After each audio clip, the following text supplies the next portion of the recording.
Okay, so this is the help video for the Find the Evidence activity that goes with the Storyworks that we read this week. You should have brought the Storyworks magazine home with you. It's the issue that has the robots and the children on the front of it. The text that we read this week, we read two of them that go together. They were called The Great Stink and Toilets of the Future. All right, so the directions say to read each question below carefully, which we already know we need to do. Some of the questions are going to ask us to select text evidence to support our statement. Others will ask us to respond in our own words, but we need to use text evidence to support what we're saying. So either way, we are getting quotes from the text.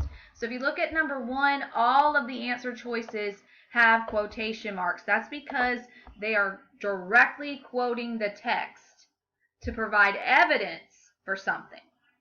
And when we get to the questions that ask us to write it in our own words, we're going to state where we stand on this issue in our own words, but then we're going to back up what we're saying with quotes from the text. And we need to quote the text accurately when we do that.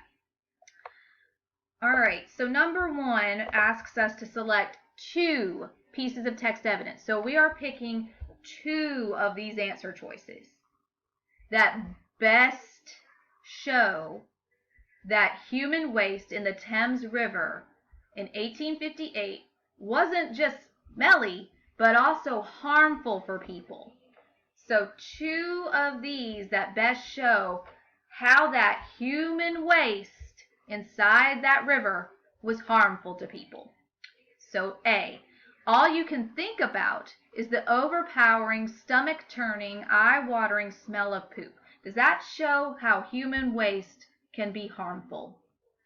B, as you will soon discover, the entire city is caught in the grip of a stinky crisis.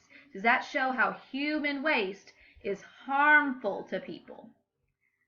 C, the steaming heat is cooking the filthy river into a bubbling, foul-smelling stew. Does that show human waste being harmful?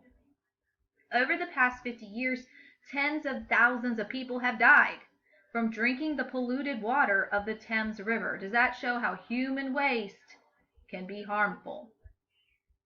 People did their business on a wooden box with a hole that sat above an underground pit called a cesspool. Does that show human waste being harmful? Or F, poop is crawling with microscopic germs that can cause dozens of diseases, including cholera. Does that show human waste being harmful? So 2 of those do the best job of showing that the human waste in that river was harmful for those people that lived there. All right, 2, in our own words, explain how not being able to get rid of human waste can spread germs. Use text evidence from both articles to support your answer. So to get this question completely correct, you're going to have to state in your own words how not getting rid of human waste can spread germs, and then you back up what you're saying with a quote from the Great Stink article, 1 quote from that one, and then 1 quote from Toilets of the Future to back what you are saying in your response to question 2. All right, number 3, circle the letters of 2 pieces of text evidence that best show how London's increased population contributed to the Great Stink.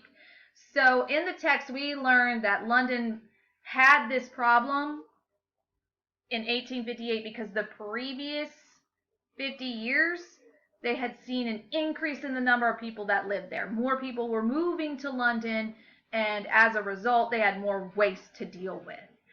So we need 2 pieces of text evidence that show how this increased population led to this problem.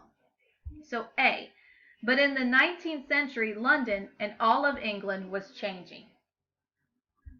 B, by the middle of the century, which would be the 1850s, London was the biggest city in the world with 2 million people. C, soon there was too much night soil to collect and not enough farmers to buy it. D, More and more people were forced to empty their cesspools into the city's creaky old sewers. E. Over time, the smell became a stench, and the stench became unbearable. F.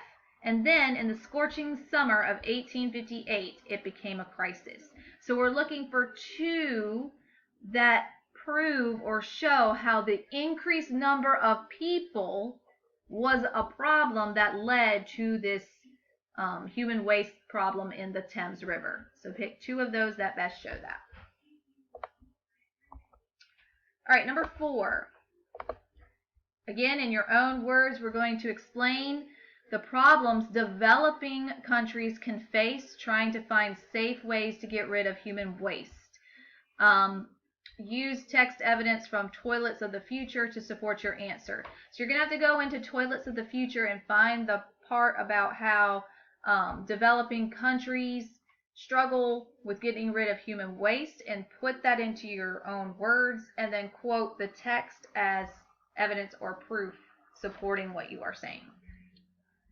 Developing countries are those countries that are still in the process of becoming more and more like our country.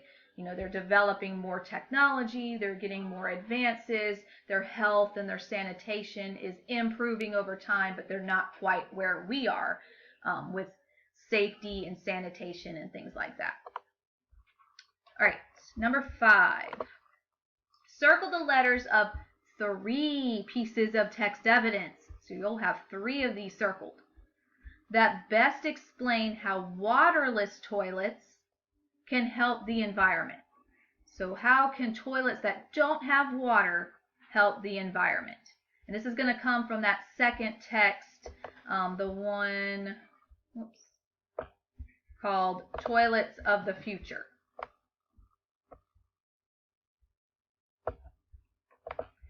All right, so 3 things that show waterless toilets helping our environment. A. Liquid waste, aka urine, is filtered into clean water that can be used for watering plants. B. The whole process produces enough electricity to power the toilet as well as other small devices. C. Beneath the toilet and out of view from users lives a cluster of tiger worms. D. Human waste is kept in a container attached to the toilet. E. The temperature inside the container is very high. F. Eventually what's left can be used as fertilizer in gardens and backyards. So 3 things that show how waterless toilet is helping the environment. So I'd be looking for things that have to do with the environment in my answers. Number 6, in your own words, explain what fatbergs are and how we can prevent them from forming. The fatbergs, that was one of the text features. It was a picture with a caption. So you'll have to locate that picture and look at that caption. And then in your own words, explain what they are and what we can do to prevent them from occurring. If you have any questions about this after watching this video, you can send me an email, send me a message in Google Classroom, or your parents can message me on Blooms. Just make sure that this is done by the time you return to school next week.